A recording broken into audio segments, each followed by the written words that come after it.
बिहार की सियासत में लोक जनशक्ति पार्टी रामविलास के अध्यक्ष और केंद्रीय मंत्री चिराग पासवान का बयान चर्चाओं में है। चिराग ने अपने मित्र और जनसुराज पार्टी के संस्थापक प्रशांत किशोर की तुलना सीधे आम आदमी पार्टी के संयोजक और दिल्ली के मुख्यमंत्री अरविंद केजरीवाल से कर दी है। यह तुलना यूं ही नहीं की गई, बल्कि इसके पीछे एक खास सियासी मैसेज भी छिपा है। दरअसल प्रशांत किशोर ने हाल के दिनों में एनडीए के दो प्रमुख दलों बीजेपी और जेडीयू के कई दिग्गज नेताओं, जिनमें सम्राट चौधरी, अशोक चौधरी, मंगल पांडे, दिलीप जायसवाल और संजय जायसवाल शामिल हैं, उन पर गंभीर आरोप लगाए हैं।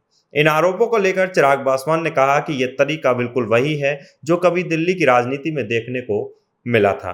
चिराग ने बिना नाम लिए अरविंद केजरीवाल का उदाहरण देते हुए कहा कि दिल्ली में भी एक दौर था जब आम आदमी पार्टी के नेता ने मुख्यमंत्री बनने से पहले आरोपों की लंबी सूची जारी की।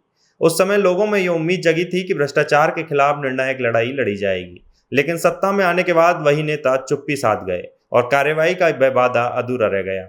चिराग का संकेत साफ था, सिर्फ आरोप लगाने से राजनीति नहीं चलती, बल्कि आरोपों को तथ्यों के साथ साबित करना और उन पर कार्रवाई कराना भी असली चुनौती है। चिराग ने कहा कि प्रशांत किशोर लगातार आरोप पर आरोप लगा रहे हैं, लेकिन सवाल यह है कि क्या ये बातें ठोस तथ्यों पर आधारित हैं या सिर्फ एक राजनीतिक हथकंडा।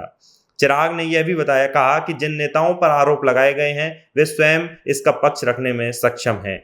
कुछ नेताओं ने मानहानि का दावा भी दायर किया है। समय के साथ सच भी सामने आएगा और दूध का दूध पानी का पानी होगा। इस तुलना का राजनीतिक महत्व इसलिए और बढ़ जाता है क्योंकि अरविंद केजरीवाल की राजनीति का मूल आधार ही आरोप और प्रत्यारोप की राजनीति है। दिल्ली में उन्होंने भ्रष्टाचार के खिलाफ जनभावना को हवा दी और लोगों को एक वैकल्पिक राजनीति का सपना दिखाया, लेकिन बाद में विपक्ष उन पर वादा खिलाफी और सत्ता के लिए समझौते का आरोप लगाता रहा। ठीक इसी तर्ज पर चिराग पासवान ये कहना चाह रहे हैं कि प्रशांत किशोर भी कहीं ना कहीं उसी रास्ते पर ना निकल जाएं, जहां जनता को सिर्फ आरोपों की राजनीति दिखाई दे लेकिन ठोस समाधान ना मिले।